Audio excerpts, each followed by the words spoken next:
भाइयों, एक बहुत बड़ा अलमिया हमारे माशरे का, जो मर्दों के अंदर अल्लाह रब्बुल इज़्ज़त ने एक ख़ास पहचान रखी थी, जो मर्दों की मर्दानगी कहलाती है। मर्दों के अंदर उनके अज़ुए तनासल, इसका छोटा हो जाना, इसका टेढ़ा हो जाना, इसका पतला हो जाना, इसकी जड़ का कमज़ोर हो जाना। मेरे भाइयों, ये वो बीमारियां हैं जिसको लेके आज बहुत से लोग परेशान हैं। ये ऐसी बीमारी है जिसकी वजह से लोग शर्मिंदगी के बाइस हेजिटेट होते हुए सारी ज़िंदगी अपनी इस बीमारी को किसी दूसरे के साथ शेयर ही नहीं करते। अज़ाए तनासल टेढ़ा है, पीनस टेढ़ा है, पतला है, कमज़ोर है, उसकी रूट कमज़ोर है।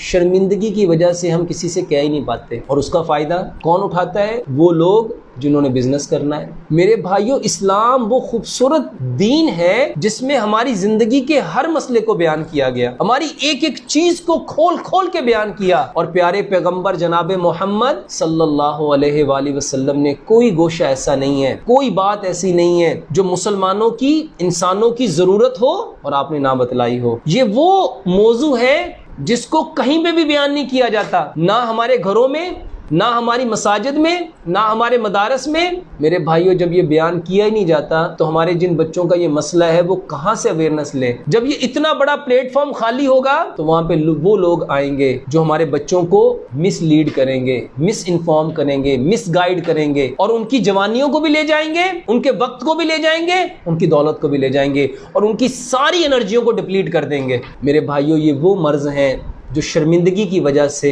हमारे मासूम बच्चे, हमारे भोले भाले भाई, हमारे बेटे किसी को बताने से कासिर हैं। मेरे भाइयों, अगर ऐसा कोई मसला हो जाए, हमें उनको बताना चाहिए कि हमें क्या करना है, हमें उसके लिए अवेयरनेस देनी चाहिए, क्योंकि रब ताला ने कोई ऐसा गोशा नहीं छोड़ा जिसका हल नहीं बताया। जिंदगी में कभी ऐसा आपके साथ हो, आपके भाई के साथ हो, आपके बेटे के साथ हो, या आपके दोस्तों के साथ हो, तो मेरे भाइयों, बहुत सा इलाज है, बहुत आसान इलाज है। दुनिया में आज ये बिजनेस है, लोगों ने इसको कारोबार बनाया हुआ है। मेरे भाइयों, बहुत सा इलाज, इतनी सिंपल रेमेडीज हैं, इतने सहल इलाज हैं। आप प्यारे पैगंबर जनाब मोहम्मद सल्लल्लाहु अलैहि वसल्लम की जिंदगी को पढ़ के तो देखें, आप उनकी सीरत को जानकर तो देखें, आपको हर गोशा पुरनूर नजर आएगा, हर चीज का इलाज मिलेगा। जरूरत इस अमर की है कि हम लेने वाले तो बने। कुरान में अल्लाह सुब्हानो तआला ने वाज़ेह अल्फाज में फरमाया, अल्लाह ताला उस वक्त तक किसी कौम की हालत नहीं बदलता जब तक उसको खुद अपनी हालत के बदलने का एहसास नहीं होता। आज ये जो आलमे कुफर है, जो इस वक्त तरक्की करके चांद तक, सूरज तक चला गया,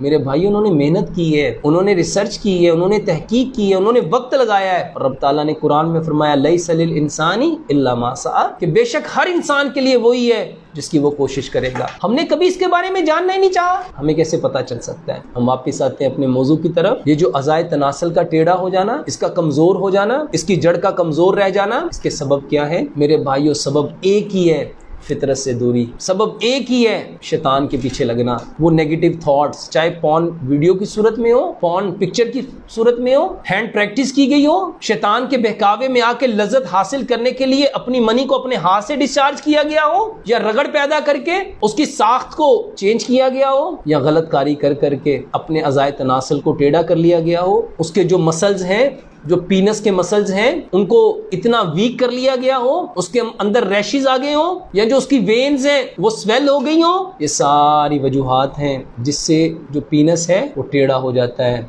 कमज़ोर हो जाता है, पीनस के जो मसल्स हैं वो लूज हो जाते हैं। इलाज क्या है? मेरे भाइयों, अल्लाह सुब्हानो ताला ने जो बीमारी है उसका इलाज बिल्कुल उस जगह पे ही रखा होता है। ज़रूरत सिर्फ इस अमर की होती है कि हम उसी जगह से उसको तलाश करने की कोशिश करें। सबसे पहले तौबा करो, इस्तग़फ़ार करो। किस बात पे? जिस अमल के सबब हमने अपनी साख्त को बदल दिया। हैंड प्रैक्टिस करके, ये मुश्तजनी करके, ये मास्टरबेशन करके, बदकारी करके, लवादत के बुरे अमल में मुब्तला होके, या पॉर्न साइड देख के अपने पीनस को किसी चीज से रगड़ रगड़ के, सबसे पहले जो गुनाह हो गया, ये जो बुरा अमल हो गया, जो नहीं होना चाहिए था, अपने रब से माफ़ी मांगो, इस्तग़फ़ार करो, और फिर उसके लिए मेरे भाइयों चंद चीज़ें हैं, इसका एहतमाम करो। बहुत सहल चीज़ें हैं। ये जो जैतून का तेल है, प्यारे पैगम्बर जनाब मोहम्मद सल्लल्लाहु अलैहि वसल्लम ने फरमाया जैतून के तेल को पियो भी और इसकी मालिश भी करो, क्योंकि ये मुक़द्दस दरख्त का तेल है। जब शैतान ने हमें बहका दिया, हमारे बच्चों को बहका दिया, हमारे भाइयों को बहका दिया, हमारे बेटों को बहका दिया, उसका बहकाने का सबब इंसान को दूर ले जाना है रब से, अपने खालिक व मालिक से। तो अपने बच्चे को कहो कि ये जो मुक़द्दस दरख्त का तेल है, पहले तौबा करो, इसको इस्तेमाल करो। कैसे इस्तेमाल करेंगे? जैतून का तेल लो। कितना लेना है? हर इंसान की डिफरेंट नीड है, उसको अपने अज़ाए तनासल, अपने पीनस के अकॉर्डिंग तेल चाहिए, जो वो एक दिन में अच्छी तरह उसको लुब्रिकेट कर सके, उसकी मालिश कर सके। जैतून का तेल लो, बहुत बेहतरीन तेल है। इसके साथ तिलों का तेल लो। अब इस दोनों तेलों में ज़ाफ़रान लो। हर शख्स, हर भाई, हर बेटा अपनी जिसामत के मुताबिक ये तेल लेगा, उसके अंदर ज़ाफ़रान डालो। 1 ग्राम डाल लो, 2 ग्राम डाल लो, 3 ग्राम डाल लो, जितनी आप में इस्तेदाद है और जितनी आपका जिस्म की साख्त है और जितनी आपके अज़ाए तनासल को उसकी ज़रूरत है। अब इसके ऊपर 4 चीज़ें और एक्स्ट्रा डालो। मेरे भाइयों, ये जो गार्लिक है, लहसुन है, ये अल्लाह सुब्हानो ताला का बेहतरीन इनाम है। दूसरे नंबर पे ये जो लौंग है, रब ताला का बेहतरीन इनाम है। तीसरे नंबर पे ये जो दारचीनी है, रब ताला का बेहतरीन इनाम है मेरे भाइयों। और ज़ाफ़रान है। इन चारों चीज़ों को उस तेल में डालो, अच्छी तरह उसको पका लो। इतना पकाओ, इतना पकाओ कि तेल के अंदर उसके सारे इंग्रेडिएंट्स अब्जॉर्ब हो जाएं, उस तेल में वो सारी चीज़ों के इंग्रेडिएंट जज़ब हो जाएं। अब उस तेल को स्टेन कर लो। अब सुबह, दोपहर, शाम 3 टाइम